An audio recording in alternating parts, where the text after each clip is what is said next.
All right, everyone, welcome back. Today we are doing a super requested deep dive. Yes, very excited for this one. Yeah, this one is all about hitting that first $10,000 savings goal. A lot of people reach out about this one. Yeah, and honestly, I remember when I first hit that $10,000 savings market. It's a big one. It felt huge. It felt like I'd climbed a mountain or something. Totally. Yeah, and we're gonna give you the map to get to the top of that mountain. Absolutely. We've been doing a lot of research, reading articles, talking to experts. Yeah, tons of great advice out there. Yeah, so get ready Lots of actionable things. for some serious aha moments. That's right. So to kick things off, I think it's really interesting how saving is not just about, cutting back spending. Right. It's about understanding your money. Like, where's it going? How can you? Exactly. It's about making your money work for you. Yeah, make it work smarter, not harder. Exactly. Which kind of reminds me of that whole financial detective thing, right? Yeah, I love that. Like, where's my money even going? Right. The first step is to track it, see where it's actually going. Yeah, and luckily for us, Right, yeah. we live in a time where there are so many amazing tools to help become that detective. Yeah, budgeting apps like Mint or YNA. You need a budget. Have you heard of that one? I've heard of that one. They're super helpful. They can kind of be like your little personal finance assistant. In your pocket. Exactly. They help you see where your money's going each month, categorize everything, and really get a clear picture of your spending. That's so key, right? Because I think that a lot of us are kind of walking around like, where did my paycheck even go? Exactly. Yeah. And once you start tracking it, you can actually start to make a plan. Right. But, speaking of plans, that $10,000 savings goal, it can feel kind of big. It can be daunting, for sure. Daunting, yeah. Any tips for how to make it feel a little bit more achievable? Absolutely. I think visualizing the goal is super important, but instead of focusing on that whole big 10,000, break it down into smaller milestones, maybe $500 at a time or $1,000 at a time. Yeah, I like it. Kind of check things off as you go. Like checking boxes. Exactly like checking boxes on a to-do list. Each milestone that you reach gives you this feeling of accomplishment. Yeah. It helps you stay motivated.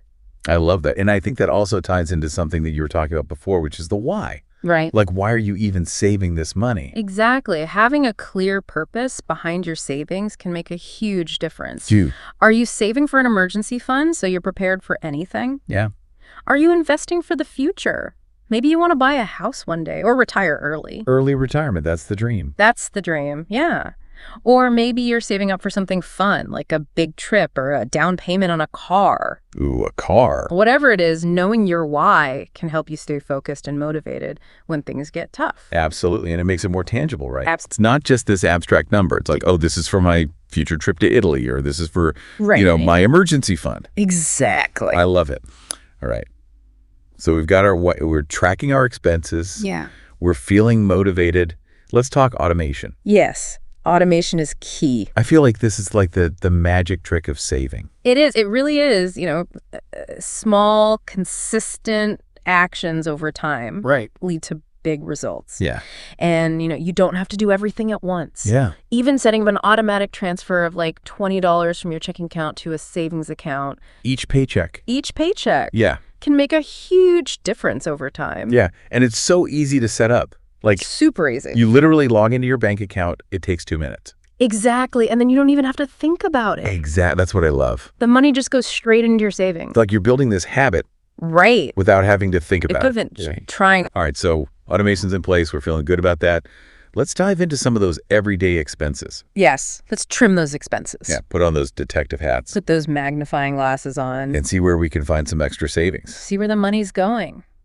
So I think one of the biggest things, especially for people who are just starting out, is housing. Absolutely. Housing is a huge expense for most people. Yeah. So any tips for how to make that a little bit more manageable? Yeah. I mean, if you're open to it, sharing a house or an apartment with roommates can really help reduce your monthly costs. Big time. And even downsizing, if you're in a bigger place than you need. Yeah. Considering moving to something smaller can free up a lot of money each month. Yeah. And I think it's interesting how, for a lot of us, I think we kind of have this idea that like, oh, I can't downsize or, oh, I can't get a roommate. Right. But sometimes it can be really fun. Like I remember when I had roommates, It can be fun for sure. we would like cook together. We'd have movie nights. It was actually, It's a good way to save money and meet new people. yeah, it can be a really positive experience. Absolutely. And then, of course, on the topic of housing, you've got those utility bills. Yes, those can add up. They sneak up on you, right? They do. They really do. So what are some ways to kind of keep those in check? Well, being mindful of your energy use can really help. Yeah. Turning off lights when you leave the room, unplugging things you're not using can make a difference. My dad always yells at me for leaving the lights on. I know dads are good at that. He's like, you're wasting electricity. He's right, though. He is right. Every little bit adds up. And, using energy efficient appliances Yeah. and, adjusting your thermostat a little bit can also save money on your heating and cooling costs. Yeah, and then don't forget about comparing different providers for things like internet cable phone. Oh, yeah, absolutely. You can often find a much better deal if you just shop around a little bit. Exactly. A lot of times they have these like introductory offers and you can really save some money. All right, so we've tackled housing, we've tackled utilities. Let's eat. Let's talk about food. Yes, one of my favorite topics. I know you love food. Yeah. I love food, Who doesn't? but it can be such a budget buster. It really can, Yeah. especially if you're eating out all the time. Oh, yeah. Cooking at home is almost always going to be cheaper and healthier. Yeah.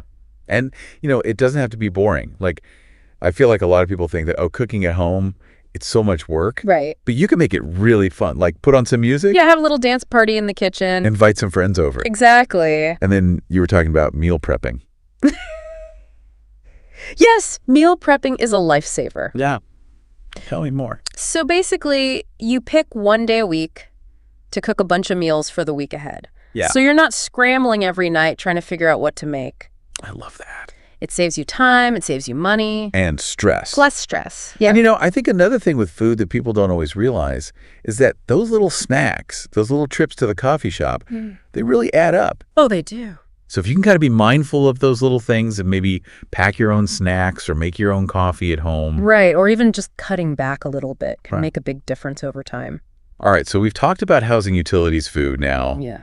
Let's talk about getting around town transportation, Yes. Transportation costs can definitely add up, especially these days. especially with gas prices. Oh my gosh, don't even get me started on gas prices. Yeah, it's crazy. So if you can explore alternative transportation options like public transportation, carpooling, biking, or walking when possible, Right. it can really save you a lot of money And it can be good for the environment too. and good for your health. Yeah, win, win, win. Exactly. All right, so we've talked a lot about saving. Let's switch gears and talk about making more money, Okay. Love it. because I think that's something that sometimes gets overlooked. Right. People think, oh, I have to cut back. But what about making more? Exactly. Why not increase your income? So tell me about side hustles. Side hustles are awesome. They're a great way to boost your income. Yeah. But it's important to choose something that you actually enjoy doing, That's key. something that aligns with your skills and your interests. Yeah, if you hate doing it. Right. It's not going to last very long. It's going to feel like a chore. Exactly. What are some examples of side hustles that you've seen people do successfully? Well, if you're good at writing, you could do some freelance writing. Oh, yeah. If you're tech savvy, maybe some web design or tech support. Yeah.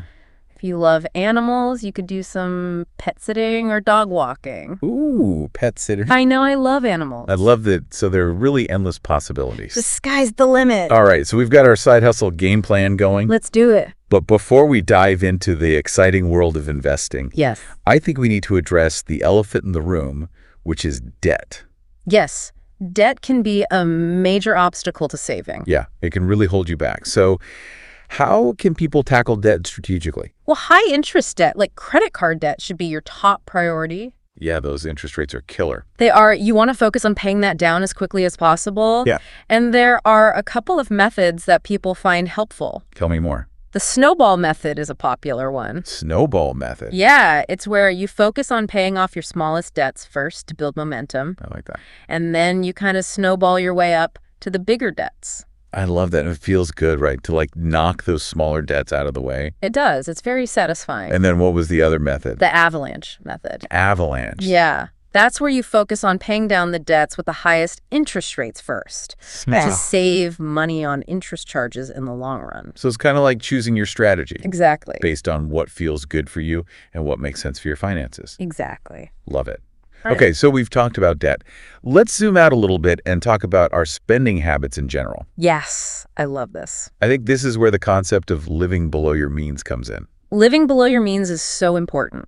And it doesn't have to mean like deprivation. No, it's not about deprivation. Right. It's not about like never buying anything fun. It's about being intentional with your spending and focusing on what truly matters to you. Yeah. Like spending money on experiences rather than just like buying a bunch of stuff. Exactly. Because I think at the end of the day, those experiences are what really make us happy. Absolutely. So what are some ways that people can kind of shift their mindset to embrace that idea of living below their means? Well, I think it starts with being aware of your spending triggers. Triggers. What are the things that make you want to spend money? Oh, that's a good question. Is it social media? Is it seeing other people buy things? Oh, yeah. All the ads. Exactly. Once you're aware of those triggers, you can start to avoid them. Yeah. Unsubscribe from those tempting email lists. Exactly. And I think another thing that can be really helpful is the 24-hour rule. Oh, yes. The 24-hour rule is amazing. Tell me about it. So before you make any non-essential purchase, Non-essential. Okay. give yourself 24 hours to think about it. Oh, I like that. Do you really need it? Can you afford it? It's like that cooling off period. Exactly. Okay, we've talked about saving. We've talked about making more money. We've talked about our spending habits. Let's talk about growing that money. Yes, let's talk investing. Investing. I love this topic. It's so exciting. It's where the magic really happens. It's like planting those seeds for your financial future. Exactly. You know, a regular savings account is great for short-term goals, Yeah. but for long-term growth, you need to invest your money. So where do we start? Well, a high-yield savings account is a good first step. Okay. It's still relatively low risk, but you earn a higher interest rate than a traditional savings account. Higher interest. I like the sound of that. Yes, you want your money to work for you. Exact. And then for those who are ready to take the next step, Yeah. you know, there are a lot of different investment options out there. Yeah, there are a lot of options. It can feel kind of overwhelming. It can be overwhelming, but, you know, you don't have to be an expert. Yeah. To get started. So what would you suggest for someone who's kind of dipping their toes into the investing world for the first time? Robo-advisors are a great option. Robo-advisors, tell me more. They're basically online platforms that provide automated investment advice. So it takes the guesswork out of it. Exactly. They ask you about your goals, your risk tolerance, and then they create a personalized portfolio for you. And I've heard that they're usually lower cost than traditional financial advisors. That's right. So it's a really accessible way to start investing. And I think the key thing with investing is to remember that it's a long-term game. It's a marathon, not a sprint. Yeah. Don't expect to get rich quick. Right. It takes time, patience, and consistency. Yeah, and it's also important to diversify your investments. Absolutely. Don't put all your eggs in one basket. Exactly. All right, so we've talked about setting goals, tracking expenses, cutting back, making more money, tackling debt investing. We've covered a lot. We've covered a lot. But I think there's one more thing that's really important to remember. What's that? Celebration. Yes. Celebrating your wins is so important. Because I think it's so easy to get caught up in like, oh, I'm not there yet. I haven't hit my goal yet. Right. But it's important to acknowledge how far you've come. Absolutely. You need to celebrate those milestones along the way. So what are some ways that people can celebrate their financial wins without breaking the bank? Well, it doesn't have to be anything fancy. Yeah. You know, maybe treat yourself to a nice meal out. Ooh, dinner. Or buy that book you've been wanting. Yeah. Or take a day trip somewhere fun. I love that. It's all about rewarding yourself for your hard work. And reinforcing those positive habits. Exactly. So as we wrap up this deep dive, any final words of wisdom for our listeners who are on this journey to saving their first $10,000? Remember, it's a journey. It's not going to happen overnight. Yeah, there will be setbacks. There will be challenges. life happens. Life happens, but don't get discouraged. Yeah. Just keep going, keep learning, and celebrate those small wins along the way. I love that. And I think that's something that we've really tried to emphasize throughout this whole deep dive is that it's about progress, not perfection. Absolutely. You don't have to do everything You perfectly. don't have to be perfect. You just have to keep moving forward. Just keep taking those small steps. I love it. Well, this has been an amazing deep dive. So much fun. So much fun. So much great information. I hope everyone feels empowered. Yeah. empowered and inspired to go out there and hit that $10,000 savings goal. You got this. You got this. And remember, once you hit that 10,000, you can keep going. That's right. The sky's the limit. It's just the beginning. So what do you think? What's next after that 10,000? What is next? Let us know in the comments. Yes, we want to hear from you. All right. That's it for this deep dive. We'll see you next time. See you later. Bye. Bye.